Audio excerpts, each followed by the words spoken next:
Most e-commerce businesses fail because they either don't have the right products or they run out of money trying to find them. So right now we're doing a 30-day series on how to find a big breakthrough in e-commerce. And so I've broken this down into 4 what I call breakthrough barriers.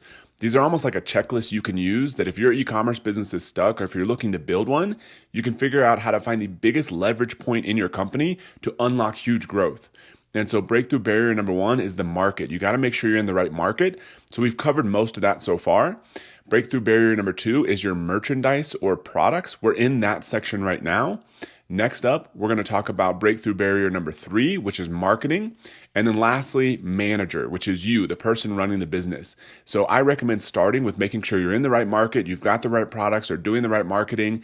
And last but not least, to make sure you, as the entrepreneur, as the person driving the company, are doing the best job managing yourself as possible. So we're going to cover all of these different things. Right now, we're in the merchandise section. And so far, we've covered why you must keep improving your products. That was 2 episodes ago. Then we also covered how to tell if you have the right products right now. And so that was the episode we just did that released yesterday. Now, what if you don't have the right products in your e-commerce business? So you understand you've got to keep improving them. Maybe you're in the right market. You're in a growing market, so you're in the right space. But if you don't have the right products, what do you do about it? Well, to give you a little story of how I kind of realized the strategy here is that, we were cranking along. This is actually in a non-e-commerce business, but the principle applies either way. Years ago, we were building amazing.com. And so we were selling, primarily our main product was Amazing Selling Machine, selling that sort of training program that helped a lot of people build e-commerce businesses. And I had the bright idea of, rather than selling a premium education program where you kind of pay once and you get access to essentially everything forever, instead doing a monthly membership that's only $39 a month. And so I decided to basically change the whole business into this new product, which had never worked out as well because people just they preferred to have, this premium product that they bought. They paid once, they built their business, and they were off doing whatever they want to do. They didn't necessarily want a million different training courses that they had to pay this monthly fee for. So it wasn't the right product for the right market. But I basically put the whole business on the line and nearly killed the company making that product change decision overnight. And so after this huge mistake that I made, I went through every decision-making book, article, Wikipedia page that I could possibly find. There's a page on Wikipedia that talks about your cognitive biases. There was at the time 160 something of them. I literally started reading every single one of these, trying to figure out how do I avoid making dumb decisions like this again. And so then I started kind of putting together my own decision-making guide. And then as I was diving through this material, there was one of these things that said, okay, as you're making this decision, especially us as entrepreneurs, we get so excited about building stuff. We start getting overly optimistic. We think there's almost no chance this thing is going to fail, even though statistically there's a good chance a new product or new marketing campaign is not going to work out. But that's totally fine because you just keep going after that. But when I was reading this, they talked about when you come into something, be optimistic, be positive about it. That's great. It gives you the energy to move forward, but test small. You can be excited about doing something, but you don't have to put everything on the line, even though you're highly confident, kind of quote unquote, highly confident this thing is going to work out. Still test small. That's when everything changed for me. So whether it's a new product or new marketing campaign, I'm always trying to figure out how do I determine the answer to this as cheaply and inexpensively as possible. And so the framework for doing this, number 1, this is a huge tip. So testing small is the strategy, but as far as actually making that happen, one of the best ways to stack the odds of success in your favor is to not try to invent everything on your own. If you're inventing a new product, for example, still try to test small. But if you are okay selling almost anything, look at what's already selling well. Look at your competitors. Look at the products that they sell that you don't sell right now. If you're trying to find a new product that works and they have a product that's crushing it for them, just copy them. It's okay. Steve Jobs, one of the greatest most creative entrepreneurs in history, that the company now that he built is worth $3 trillion. He says he's always been shameless about copying other people.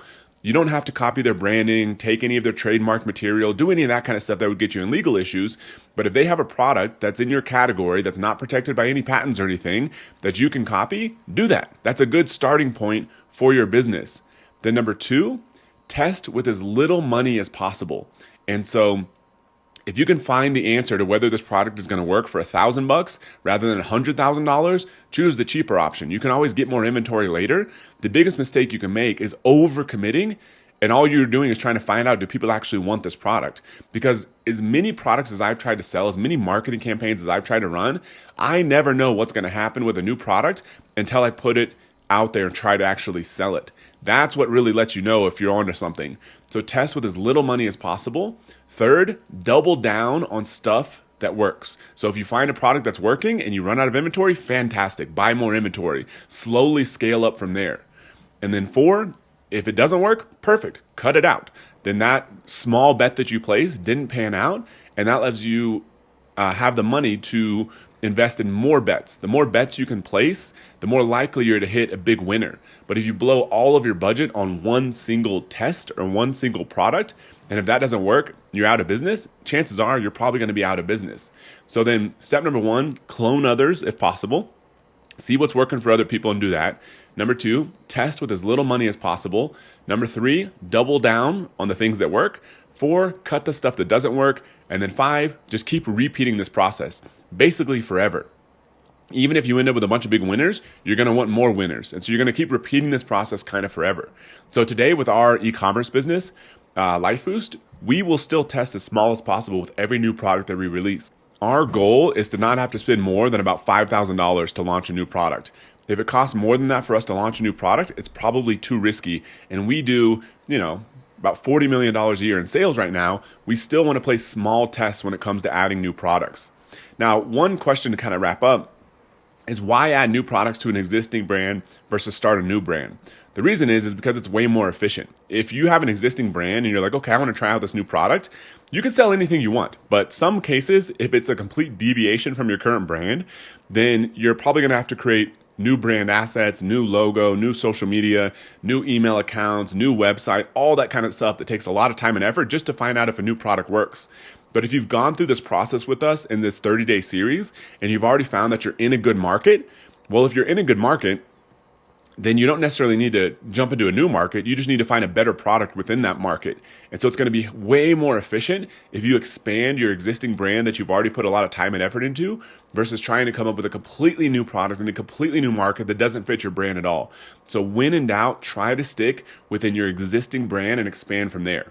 So tomorrow, we're going to cover how a luxury car maker produces far more profit selling only 0.5% of the number of cars as one of the biggest car makers in the world, and how you can use this same principle to build the most profitable e-commerce business possible. So subscribe to my podcast on your favorite podcasting platform or on YouTube to get this full series and all future episodes 100% for free. I can't wait to see you tomorrow.